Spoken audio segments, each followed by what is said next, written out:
Sitting here now with Rashid Vali down in the Kohinoor basement, and we've got the Dik Khoza Chapita album coming out soon. And Rashid, I just wanted to find out from you, can you give us some background on why and how the Ashrams label started? The Ashrams label started way back in the 70s, but it wasn't Ashrams at that time. I had the Soul Town and all the other independent labels. And then round about, I think, 69 or 70, when Abdullah Ibrahim came, then I started the Ashrams label. And the first one that we released was Menenberg, I think. And then of course the other ones that came on the other labels, I put them also on the Ashrams label. Ashrams came about by the name, the sun, in Arabic, you know, what you see the script that's in Arabic. Obviously the Sun label is linked to obviously your long-term friendship with Abdullah Ibrahim. With Abdullah Ibrahim, he gave us the name, and my brother-in-law AK, he designed it. And then I had a card the other day. Abdullah used to even run his karate school as Ashrams in Cape Town, and his music school. He ran it for a couple of years, and then because of the apartheid and all that, he went into self-exile and what have you. Right. And I carried on with putting all the other musicians on Ashrams. First one I did of Abdullah was the Peace album. Yeah. With it's a trio album. Abdullah Ibrahim plus two, Doro plus two. It's with Victor Antonio on bass and the late Nelson Mkhwaza, who used to be playing with the Drive, I think, at the time. And when we did this, we did it at the Gallo Studio in Connor-Kirk and Gold Street. And after recording, this Kippy was in, and then we did the other session, Kippy plus three. And it had a good success. And we did a tune called Tinkinyana, which he recorded, I think, with Alvin Jones on Midnight Walk. And when he walked into my shop, it was the first time I met with him. And he says he'll do me a better version than the Atlantic one. And that's how we recorded this. And then after that, I think we recorded Underground in Africa, because he went away overseas and came back. And then he got a group from Cape Town called Oswiti. And that was the first recording we did with Basil Pixier and Robbie Johnson. And they stayed on with the stable for a long time. We did some other recording.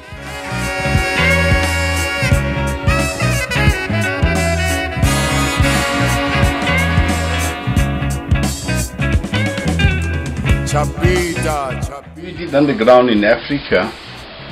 We used a label called Mandla, which has an affinity to a mandla, and we didn't want to use that because the authorities at that time were looking for any excuse to put things down that had political connotations, you know, and especially talking about underground. So we managed to call it Mandla.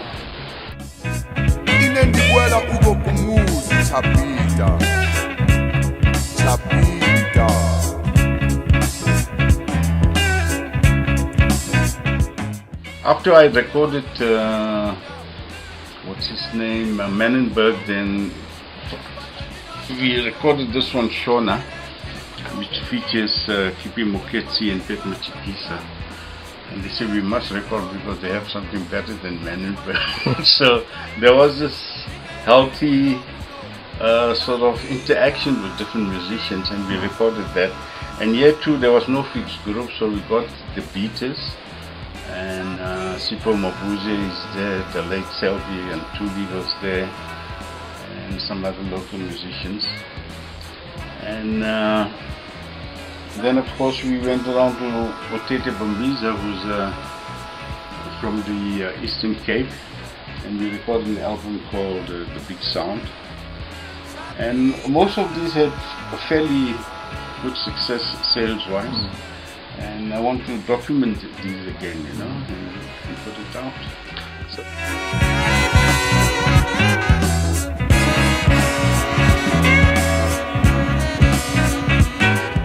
Well, look, Menenberg is an exception. That thing solo, I think 50,000 in the first 6 months or something.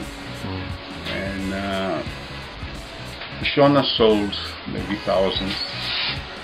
Underground in Africa was about 1,500 to 2,000. And these were all without radio play and no support from the record companies as such. It was by word of mouth. And to get it onto the SABC, you had to fill in 101 forms. And so we just forgot about them. It's all word of mouth. Dick Khoza, Chapita, we recorded around about 1976, I think. And what happened? There were all these local musicians, and in the 70s, the early 70s, there was a big upsurge in local jazz music output, you know. And the normal record companies, your Gallows and the Teals and what have you, were not interested in jazz per se. They only were looking for hits. And when the local artists came to me, they had complete freedom to record what they wanted. And Dick Khoza, he came to my shop and he says he's got something to record, and that's how we went and recorded.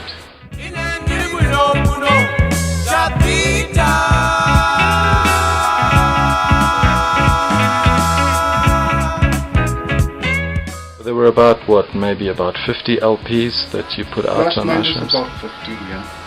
And it seems as though that period from 74, 75, 76, 77 right up to early 80s, I would imagine.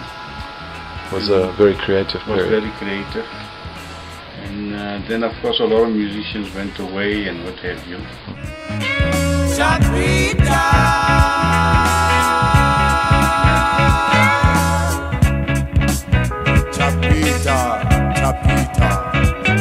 muri bwanje ino achapita, ine ndibwela kuno, amayi wanga wali bwanje, chapita, ine ndibwela uko kumuzi, chapita, chapita, amayi wanga wali bwanje, chapita, ine ndibwela uko kumuzi, chapita, chapita.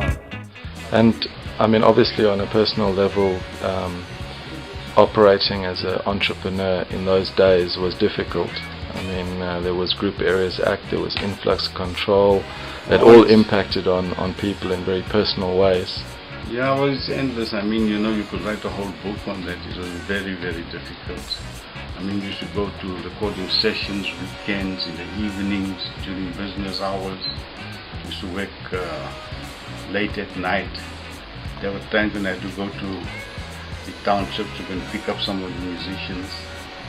It was very difficult, but the atmosphere was strong, and we did what we had to do.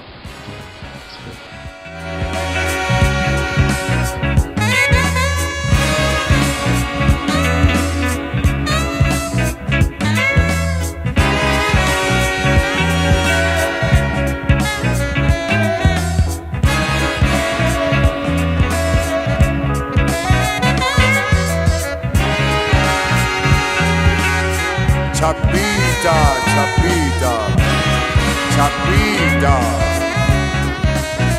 Muri bwanje ino achapita. Ine ndibwela